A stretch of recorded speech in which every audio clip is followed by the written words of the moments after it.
A gente vai para a eleição americana. Queria antes ter a oportunidade da gente chamar os primeiros resultados, de cumprimentar, dar meu boa noite e agradecer efusivamente ao Christopher Garman, diretor executivo para as Américas do Grupo Eurásia, pela disposição de participar da nossa roda. Seja bem-vindo, Christopher. Não, que é isso. Eu que agradeço o convite de participar dessa roda de conversas com você e também, Lourival. Uma enorme satisfação. E evidentemente a você, Lourival. Sempre muito bem-vindo aqui à nossa roda. É um prazer, William. Nos Estados Unidos, nós estamos aguardando, evidentemente, a apuração. Alguns estados já encerraram a votação que vai renovar 1/3 do Congresso, na verdade, definir quem vai ter o controle do Congresso. É uma eleição de enorme importância, não só do ponto de vista dos Estados Unidos, mas da política internacional, com consequências aqui também para o Brasil. Vamos conferir primeiro o que a gente já tem de resultados. E logo mais a gente começa a detalhar um pouco o que a gente já pode, digamos, antecipar dessas eleições. Vamos lá, confira. Parece um repeteco da campanha presidencial de Bill Clinton em 1992. It's economy, stupid. Inflação histórica, o custo de vida mais alto em 40 anos, alta da gasolina são as principais preocupações dos eleitores. Enquanto os republicanos responsabilizam a administração Biden por esses reveses, o presidente americano tenta encaixar os desafios da economia em uma mensagem política forte de que os preços vão cair em breve. A esperança dos democratas era que a reversão do direito ao aborto pela Suprema Corte fosse o suficiente para garantir a maioria nas casas legislativas. E contam com a insistência de Biden de que a democracia está em risco e é preciso proteger os direitos fundamentais. O resultado das estratégias de republicanos e democratas só será conhecido em algumas semanas. E os próximos 2 anos do governo Biden serão ditados por ele. Christopher, só um minutinho de paciência. O Lourival tem um levantamento sobre alguns dos estados, Lourival, que você gostaria de apresentar agora? Na verdade, é sobre os secretários de Estado. Aquilo que tem implicações sobre a democracia. Se você quiser, a gente passa para depois. Não, acho que já está sendo projetado agora. Você quer trazer a informação? É só para falar o seguinte, olha, nessa eleição, também é eleição estadual, e estão sendo disputadas as vagas de 27 dos 50 estados, 27 secretários de Estado serão eleitos.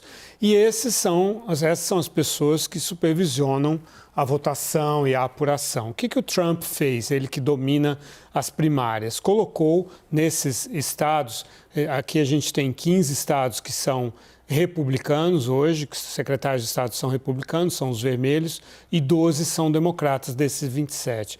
Para essa disputa nos 27 estados, o Trump colocou candidatos que concordam que houve fraude na eleição de 2018, que, portanto, o apoiariam numa eleição futura, daqui a 2 anos, se ele for derrotado, naquela tese de que ele teria sido fraudado. E aí ele que teve aquele trauma de ter pedido para secretários de Estado, por exemplo, da Geórgia, do Arizona, para reverter o resultado, e eram secretários republicanos que discordaram de fazer isso, agora ele consegue fazer isso, ou tentará fazer, com esses secretários de Estado republicanos que forem eleitos. Isso mostra que a democracia americana pode sofrer uma grave crise daqui a 2 anos. Que é um prognóstico que você já está fazendo a partir do que já é conhecido agora. Exato. Christopher, vamos comentar um dos primeiros resultados já confirmados na Flórida.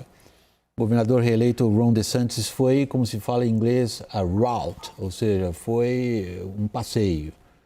Isso, 2 perguntas em uma só, Christopher. Diz algo sobre o que os resultados que ainda veremos, já vi pela sua expressão facial, talvez, maybe, e diz o que sobre sobre daqui 2 anos?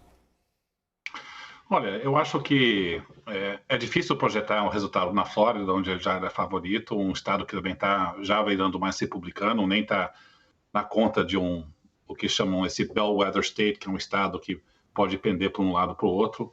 Então, não sei o quanto que isso diz sobre aonde vai o equilíbrio das forças no Senado, que realmente está em jogo, difícil cravar se os republicanos vão assumir controle ou não. Eles vão assumir controle da Câmara de Deputados.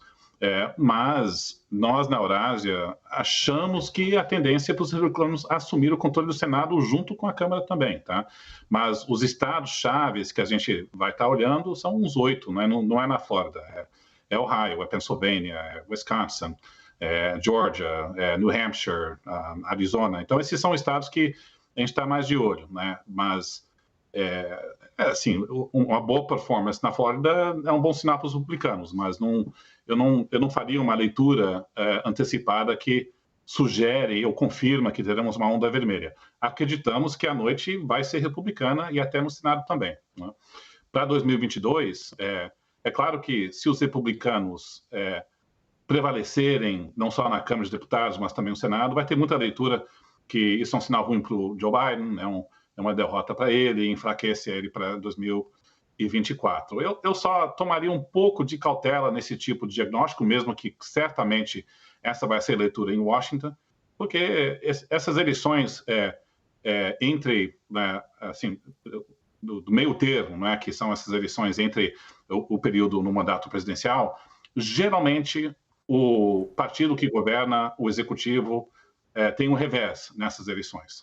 É muito comum que isso aconteça, e eu acho que o futuro dos democratas e na Casa Branca, se o Biden concorre ou não à reeleição e as perspectivas daqui a 2 anos, vai depender mais da economia do que esse resultado em si.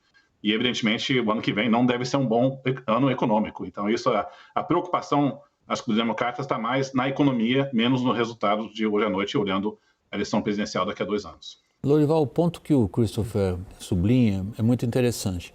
Ele está nos chamando a atenção para o seguinte fato.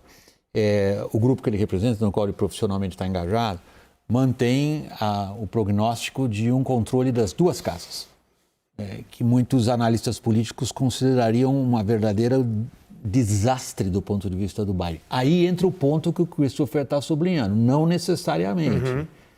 As previsões que o governo dele estaria acabado dependem de outros fatores e não das eleições hoje à noite, Lorival. Até porque historicamente é isso que acontece, né? Nas eleições de meio de mandato, no primeiro mandato do presidente, é o partido opositor que vence a eleição nas 2 casas. Então, até aí, não é necessariamente uma grande derrota para o Joe Biden. Vai ser interessante ver a reação no Partido Democrata, né? Porque assim, já sabemos que no dia 15 agora o Donald Trump vai anunciar que ele é o candidato a presidente, né? Isso já está claro e ele vai ser o candidato, a menos que algo de excepcional, de extraordinário aconteça. Agora, com relação ao Joe Biden, é que é interessante, porque ou ele pode dizer, eu fui o único líder democrata que derrotou o Donald Trump, portanto, eu tenho que me candidatar, e a gente sabe que ele quer se candidatar, ele tem esse desejo pessoal, né? Apesar da idade. Sim, ele mudou a posição dele. Antes ele dizia que seria presidente de um mandato só, agora ele já claramente quer ser o candidato. Ou os democratas dizerem, não, peraí, a gente levou uma derrota, né, nas eleições de meio de mandato e agora a gente precisa de um novo líder, né? Christopher, deixa eu voltar um pouco o seu argumento e no peso que você colocou ao fator da economia para a gente tentar entender os cenários daqui para frente. No caso do que já está desenhado, Trump se candidatando, semana que vem ele anunciará isso provavelmente, em que medida os que foram decisivos como issues, como temas, como itens nesta campanha eleitoral se repetem ou não naquela que você está enxergando para daqui 2 anos? Olha, eu acho que o tema econômico está falando mais alto nessas eleições, não é? A gente olha no verão americano, no hemisfério norte, né? Então 2, 3 meses atrás, os democratas estavam indo razoavelmente bem nas pesquisas. O tema de aborto ganhou mais relevo, dado a decisão do Supremo americano. Esse tema de defesa da democracia também começou a ganhar um pouco de relevo e os democratas, e também ajudado pelo fato que o preço da gasolina estava caindo. Então, quando o preço de gasolina cai, a taxa de aprovação de presidente geralmente sobe. Então, 3 meses atrás, as pesquisas estavam apontando que talvez os democratas poderiam reter o controle do Senado. O que as pesquisas estão mostrando nos últimos meses é que a preocupação com a inflação e o problema de custo de vida está falando mais elevado. O tema de aborto não é tão saliente quanto era alguns meses atrás. E os candidatos republicanos estão fazendo avanços em vários estados. Então, eu acho que se os republicanos prevalecerem nessa noite, né, e eu digo, nós estamos com uma aposta dos republicanos levarem controle do Senado, mas uma aposta com baixa convicção. Tá tá muito apertado. Pode ir para os dois lados nesses estados chaves. Mas se os republicanos tiverem uma boa noite, grau de ter uma boa noite, é por causa do fator de custo de vida, que é o grande tema das grandes lideranças, das principais lideranças do mundo afora, né? Um choque inflacionário. Foi a razão, acho que, do meu ponto de vista, a razão que o presidente Bolsonaro perdeu no Brasil também, ao lado desse calcanhar de Aquiles do custo de vida que impacta a renda. E aí, daqui a 2 anos, esses fatores vão permanecer. E a leitura da classe política em Washington pode ser que o Biden foi derrotado, não é? Acho que as vozes que ele está fraco vão aumentar, e o desafio para ele é que provavelmente vamos entrar em algum tipo de recessão no ano que vem, porque o Banco Central americano está aumentando os juros para poder controlar a inflação, e a única maneira que você consegue controlar a inflação é aumentando os juros e diminuindo a atividade econômica que possa diminuir preços. Então, você faz isso via aumentos de desemprego. Então, o remédio para a alta de inflação é amargo, né? Então, politicamente, não vai ser um ano fácil para o governo Biden no ano que vem, se vamos entrar numa recessão branda, recessão profunda, mas algum tipo de diminuição da atividade econômica, aumento do desemprego virá. Aí a pergunta para o Biden é quanto tempo demora para recuperar a economia depois desse remédio amargo de aumento de juros tem o seu efeito. Então, esse timing do ciclo econômico vai ser bem importante para a eleição presidencial daqui a 2 anos. Você jogou nosso horizonte um pouquinho lá adiante, aliás, foi a pergunta que eu fiz mesmo. Eu vou trazer ele um pouquinho para cá agora, quando a gente tenta entender o que acontece nos Estados Unidos depois dos resultados que a gente começa a receber agora. Em que medida isso amarra mesmo as mãos do Biden no que ele pretende ainda fazer, Lorival? A perda do Congresso? Sim. Completamente, né? A previsão porque é a previsão da Eurásia, que ele perde o Congresso, ele perde as 2 casas. E aí o governo fica paralisado. Realmente ele não realiza mais nada, ele terá poder de veto, né? Então, dependendo do tipo de margem de maioria que os republicanos terão, ele pode vetar, né? E sem ter o Congresso restabelecer, derrubar o veto. Mas existe até o risco, né, de os republicanos derrubarem políticas que o Biden conquistou nos últimos anos, principalmente no último ano, incluindo esse investimento de 750 bilhões de dólares na conversão, na transição para uma energia renovável, né? Então, até mesmo o mundo pode sofrer, né, um abalo. As metas climáticas dos Estados Unidos, que esse é o segundo maior poluidor do mundo, podem ser revertidas por essa perda do Congresso. O que está se discutindo no Egito neste momento vai ser profundamente afetado pela eleição também deste momento, Christopher? Eu concordo com o Lorival. É claro que ele bem colocou, né? O Biden sempre pode vetar medidas que são feitas e aprovadas pelo esse Congresso, se em tese pode ter o controle das 2 casas dos republicanos.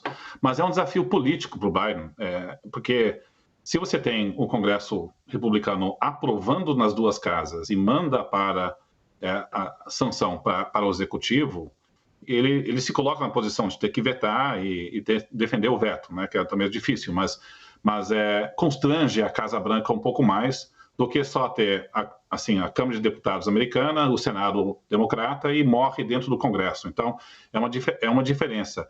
E também pode ter não só propostas de rever ganhos do lado ambiental, mesmo que dificilmente vão ser plenamente revertidos, mas seria um sinal de onde é que o Partido Republicano está indo, mas também pode ter um impacto da política externa.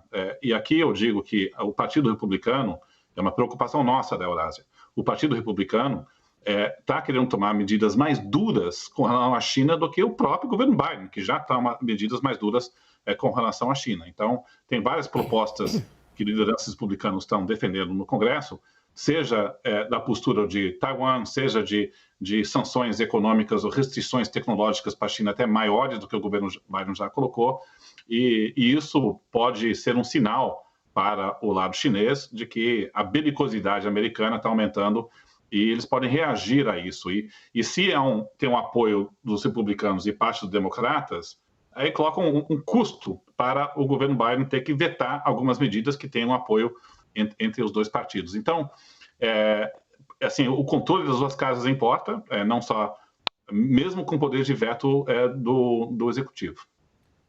Obrigado, Christopher. Eu tenho mais uma perguntinha rápida para o Lorival, por minuto que nos resta ainda, Lorival. E aí, vamos ter embaixador americano no Brasil ou não? Pois é, o que aconteceu foi que os democratas nomearam ou indicaram uma empresária do Arizona, né, da área de telecomunicações e tal, mas ela tinha cometido um deslize no final dos anos 90, uma entrevista que ela deu em que ela criticava o lobby judaico, né, e aí ficou paralisada a candidatura dela. Até agora os democratas não deram sinal de substituí-la, estão ainda insistindo no nome dela, claro que estavam esperando as eleições, mas a resposta curta para você, sim, eu acho que não vamos ter embaixador americano. Mas o Douglas Kenoff, ele conhece bem o Brasil e tal, e está aí fazendo o trabalho de encarregado de negócios. Christopher Garman, diretor para as Américas da Eurásia, nosso muito obrigado pela sua participação. Boa noite para você aí nos Estados Unidos. Boa noite. E Lorival, muito obrigado, sempre muito bem-vindo novamente aqui na roda do WW.